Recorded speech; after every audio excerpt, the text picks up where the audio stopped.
Hi everyone. So for anybody that has a ScanNCut, I mean, we all know that the ScanNCut is a great machine for cutting out stamped images and fussy cutting and that kind of thing.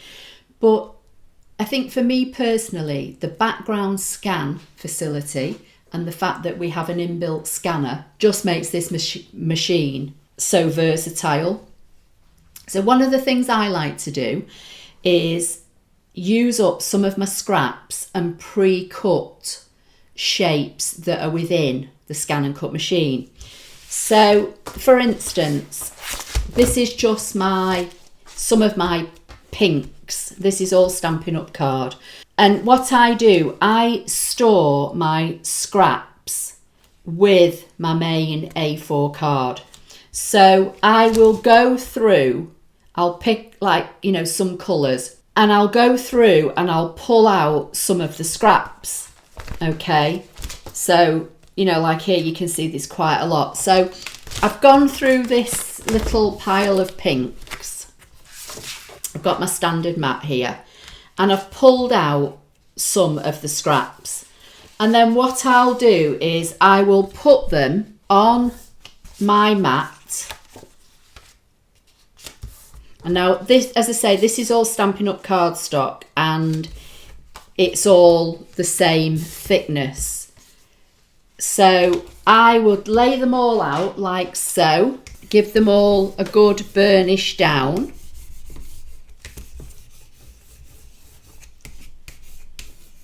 Then I would load this into my ScanNCut machine and I would start to bring on shapes. And this way I can pre-cut shapes in various colours. I will also do it for white as well, which I will do in a minute. And then I've got kind of sets of shapes that I can keep. I keep them in a box like this on my desk. There's just some random rectangles and circles in the bottom of this one now. And any kind of extra stamped images. And I keep them all in this. And it's on my desk, and then when I'm coming to make a card, either if I need to make a card in a rush, I've got things that I can probably put something together, or it's a kind of a starting point for me to then make some cards. Because sometimes if you don't have an idea in mind but you want to do some crafting, you can kind of seem to spend more time thinking about what you want to do than actually doing, if that makes sense. So I'm going to load this into my mat and then show you my ScanNCut screen, and this is kind of how I do it. So leave me a comment underneath the video letting me know if you do the same kind of thing, or if you do something else that would help me and anybody else watching the videos.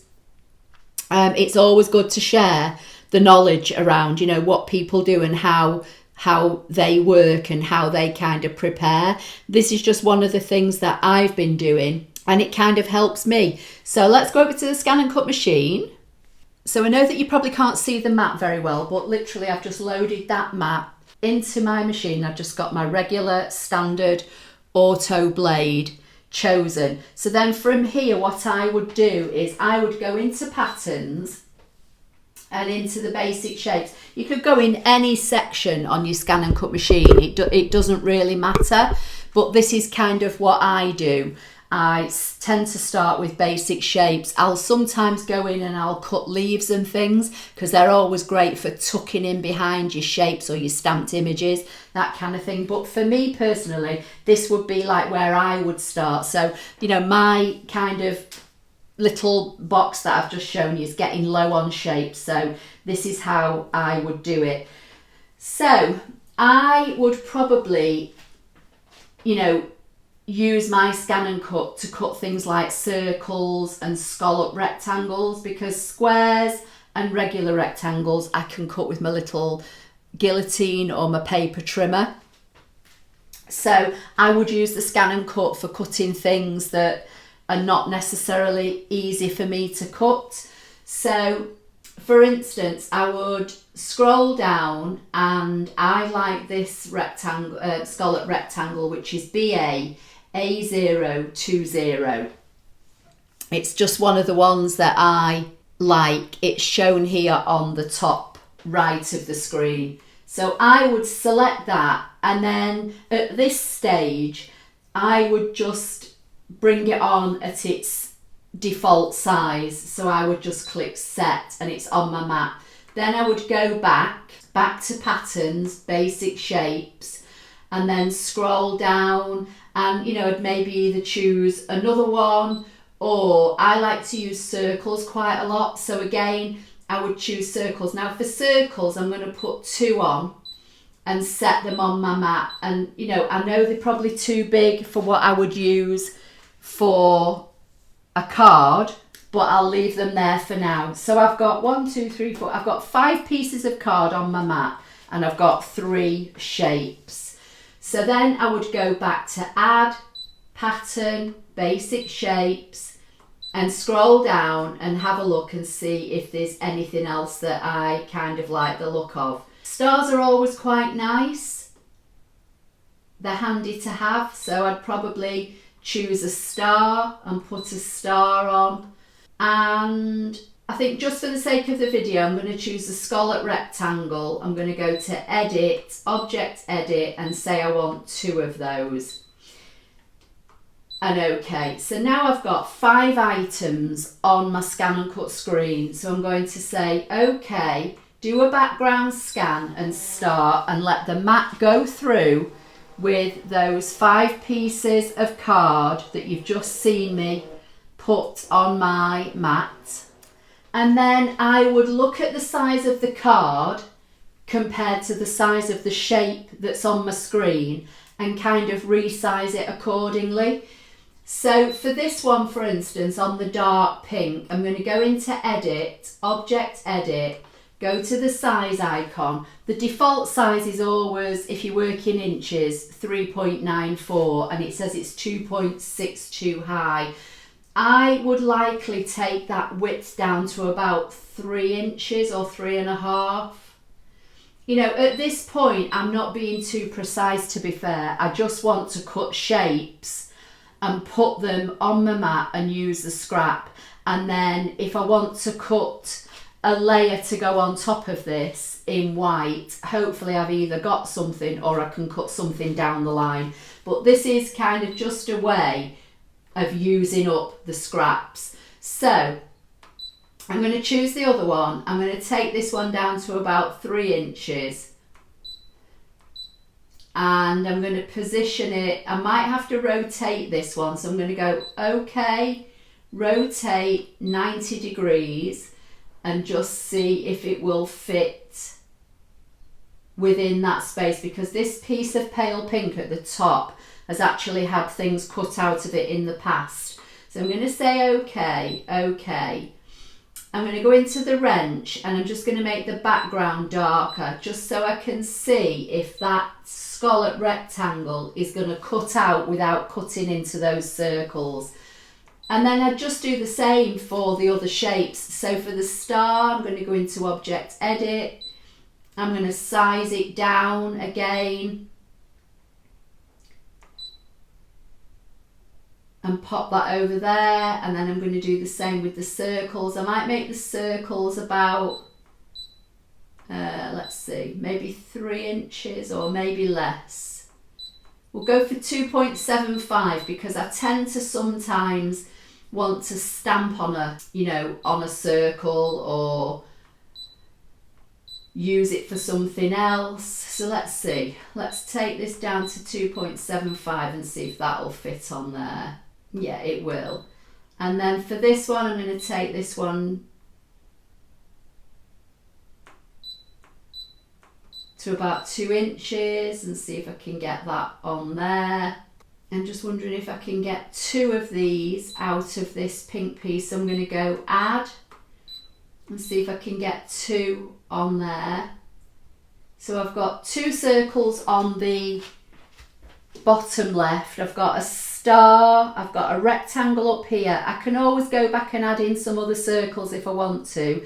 I've got a scallop rectangle up there, and then I've got another circle. So again, I'm going to select that circle and make that 2 and bring that down. And then maybe to fill in the space, I might make another one and put that on there. And then this is what I would do. I'd just kind of keep juggling around with shapes, resizing them and filling up. But for the sake of the video, I'm going to leave it like that. So I'm going to say, okay, okay, okay, select, cut, and start. And then I'm going to let that go through, and I'm going to let the ScanNCut cut these shapes for me.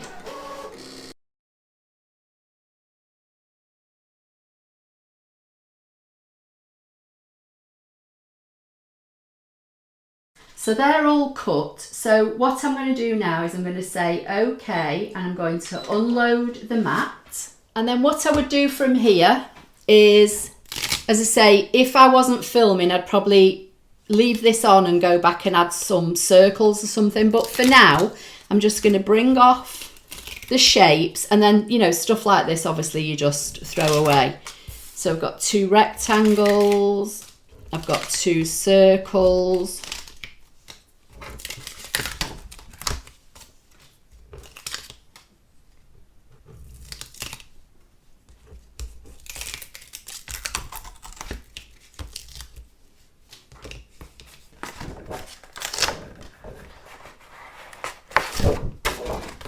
So this is what I've got from those 5 scraps.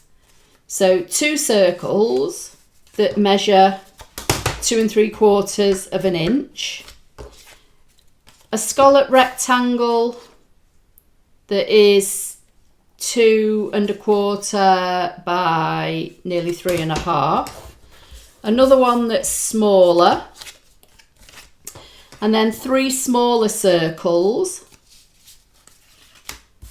and a star. So that's kind of like a starting point for the scraps. And then I would just pull out the next colour pile of cardstock, and I'd pull the scraps out of the folders, and I'd carry on doing the same thing.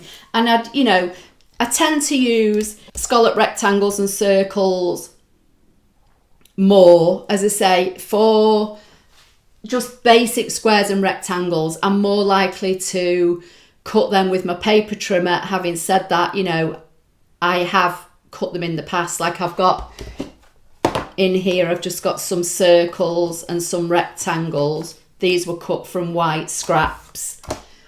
So I do use my ScanNCut for those as well, but initially I would more than likely just do shapes. And then, like I say, I'd go to my next pile of cardstock and I'd do exactly the same, and I'd just end up with a pile of, you know, random shapes that are ready for when I want to craft. So if I put those on one side and bring my mat back in, then what I'd do, I'd come to my basic white cardstock, and again I'd pull out the scraps from the folder and I'd start to lay them on my mat. I'd go for the smaller scraps first. Anything like this I'm likely to just keep to do some stamping on. Anything that's bigger I, you know, would probably save for maybe matting and layering. But things like, you know, this for instance, and I've got, seem to have an abundance of odd pieces. So I would put them all on my mat, and for this I tend to use just basic white. The basic white thick I leave for card bases, but the basic white, which is a lighter weight cardstock, I would tend to use for stamping on or cutting out shapes. So something like this has already had something cut from it, so I would cut that off and put that on my mat, and then maybe bring in a piece that will fit like so. So if I just move all this cardstock out of the way for a minute, and this is a good way to, you know, make sure that you're using up your scraps. Because once you've got things like this cut and then you come to make a project, you can quite easily stamp on this or emboss it. You know, just because you've pre-cut it, you don't have to use it like that. You could ink round the edges, you can run it through an embossing folder, but you've got the basic shapes in readiness that will, you know, hopefully give you some kind of an inspiration or idea for when you come to start doing your paper crafting. So again, now with this, I would tend to just cut things like rectangles and circles in various sizes on the white cardstock, because then you can always layer a rectangle up on something like this and stamp on it, and you can always, you know, layer up your circles. So you could cut circles bigger and have a white circle behind, or you could put them smaller and have them in front, or you could have circles like this overlapping on a project. There's lots of things you can do once you've actually got the shapes cut. When I find when you've got them in front of you, it's easier than trying to think of what to do, you know, when you come into your craft room. So again, I'm going to load this up into the ScanNCut machine, and I'm just going to follow the same process. So I'll leave the circles on. I'm going to go back, I'm going to select the scallop shapes. In fact, I'm going to leave them all there. I've changed my mind. I'm going to run this piece of, this mat that's got all these bits of cardstock through the scanner first.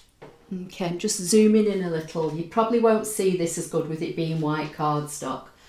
But basically what I'm going to do, I'm going to put that scallop shape on that piece of cardstock. I'm going to go to Edit, Object Edit, into the size, and I'm going to size it down. I can see it's 3.5 inches wide. So I'm going to take it down to 3 and leave that one there.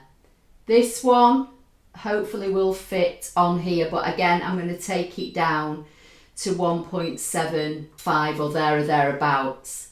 The star, I think I'll just make a little bit smaller. I say, I'm not doing these, you know, to precise measurements. I'm literally just sizing them down from what I cut them in coloured cardstock. And then, you know, I can always add some more and, you know, do different sizes again if I want to. So with this one, this circle's 2 inches. I'm going to make it 1.75 because at least I know that would nest onto one of the coloured pieces of cardstock. And again, I'm going to do the same with this one. This is probably about as precise as this is going to get. And I'm going to put that one there. And again, I'm going to make that about 1.75.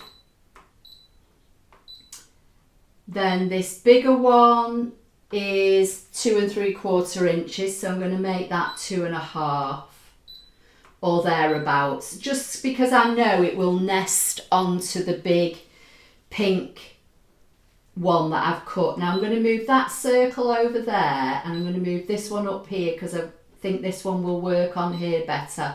And take this one down to 2.5. So I've got that there, and then what I'm going to do, I can see I've got some space here. I'm going to say OK, OK, OK, add. I'm going to go to pattern. I'm hoping that you saw all that. Go to the basic shapes. I'm going to choose one of the narrow rectangles. I'm going to leave it as it is for now. I'm going to say set. Now it's telling me there's not enough space on the mat, so I'm going to make that one a bit smaller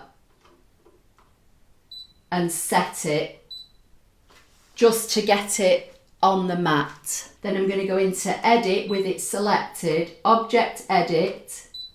I'm going to rotate it 90 degrees. And I know that one of the scallop rectangles I cut was 2 1/8 wide. So if I say OK, and go to the size, and the other one was 2. So if I make this one 1.5 wide,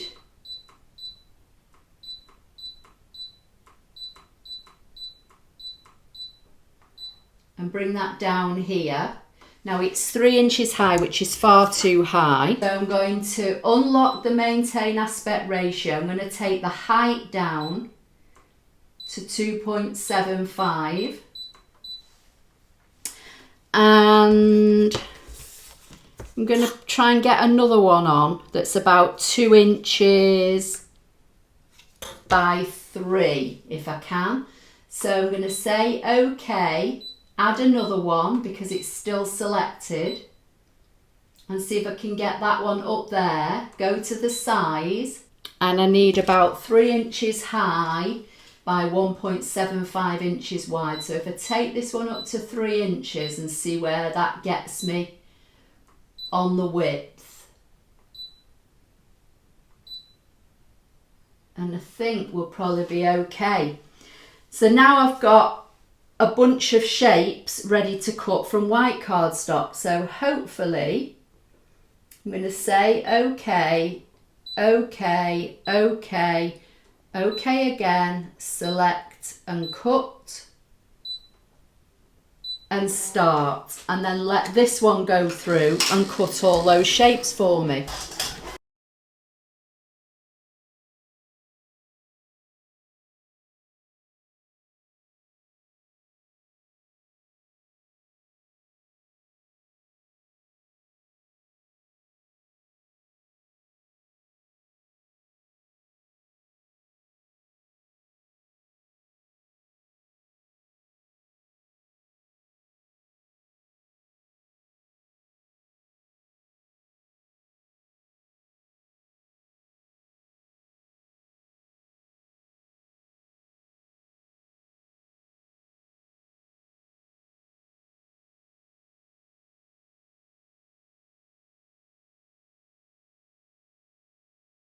So that's finished. So I'm going to say OK and unload the mat. And then I'm just going to bring in my spatula and start to take away all this scrap.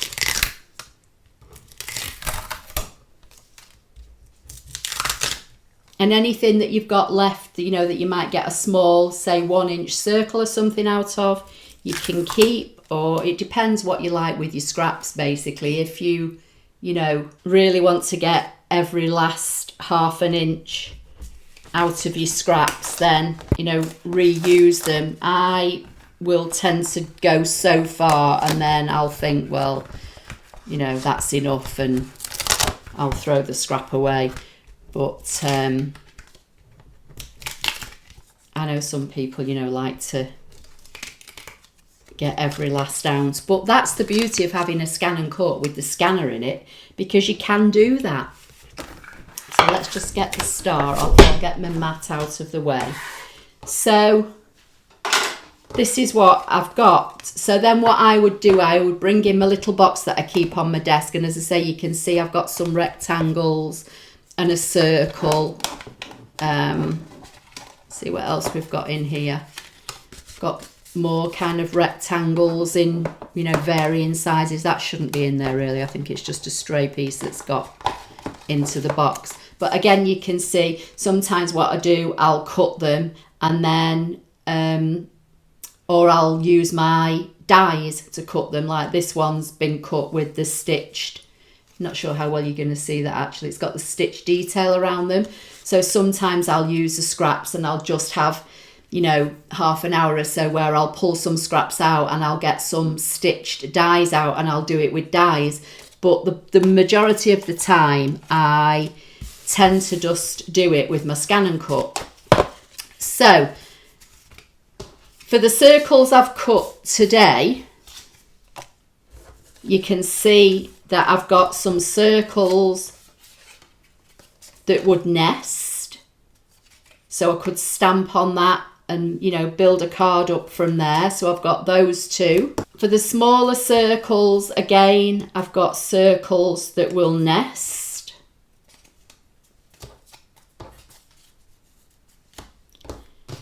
For the scallop rectangles, I cut some that were a little bit smaller, or what I would more than likely do is I would use just a basic rectangle with something like this. I would use that separately, or put that on to, say, you know, a rectangle or a square.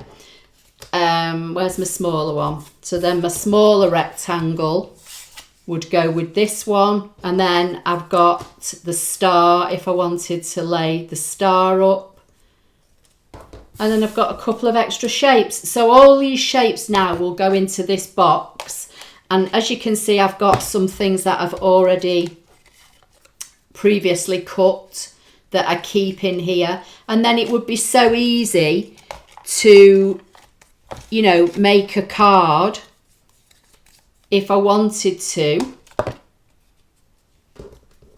using the scraps that I've pre-cut. So let's just see if that would, you know, that wouldn't work on there, but it would probably work on here with a different colour embellishment. So that's what I do, and as I say, I keep them all in here, and then when I'm coming into craft, if I'm not sure what I'm going to be making, at least I've got a starting point.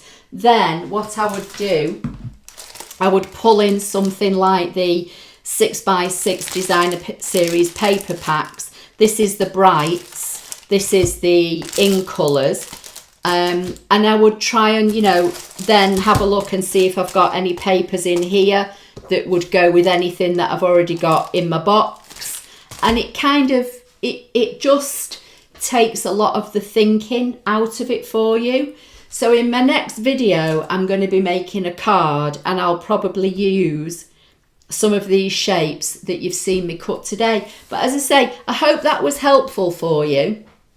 It just helps you get, you know, through your scraps, and it, you know, gets you to have a supply of some pre-cut shapes. You don't have to use circles or rectangles or scallop rectangles like I've used. There's loads and loads and loads of shapes in the ScanNCut machine. And as I say, what I would also probably do is pull out, when I get to the greens, I would maybe cut some leaves and cut them at different sizes, because they're always great for, you know, if you stamp something on here and you want some greenery or something to go behind. Or the borders is another one that I would use, the scallop borders. They're great because they can always go across a card, and then you can put some paper on top or more cardstock on top. So they're just fun to have. So please leave me a comment and let me know if this was helpful. Also leave a comment underneath the video letting me know what you do, how you use your ScanNCut with your scraps. Let everybody know. The more ideas we have, you know, I can learn from you as much as you all tell me that you learn from me. So the more ideas that we have, just helps everybody when they're coming into their, you know, craft space or wherever they craft, just to make, you know, crafting a lot easier and more pleasurable. Because there's nothing worse than sitting down to want to craft, and then you sat there scratching your head thinking, well, what am I going to make? You know, it's an awful feeling, isn't it, when you sat there and nothing's coming to mind. So things like this are great to have on hand. Anyway, please give the video a thumbs up. Don't forget to subscribe. I am still trying my best to get, you know, towards that 50,000 subscriber mark. YouTube tell me that I think it's something like 46% of the people that watch my videos don't subscribe. It's completely free. It doesn't cost you anything. Nobody, you know, spams you with email or anything like that. But it really does help. If you watch and you're not subscribed, please consider subscribing. It really does help my channel, and it helps YouTube to push the channel out to more people that are looking for craft inspiration, or more specifically ScanNCut. And it's funny to think that I've been doing this now since the ScanNCut came into the UK, and people still leave comments under my videos. If you know, you may have seen them yourself if you've left a comment, or people are still leaving comments saying, I've only just found your channel. And I've been on YouTube, what, 8 years probably or something now. So it's lovely if you can help push my channel out so that more and more people can find it and get the help that they need. Anyway, that's it for today. As I say, in the next project, I'm hopefully going to be using some of this to make a card. So hopefully I'll see you all then. Thanks for now. Bye.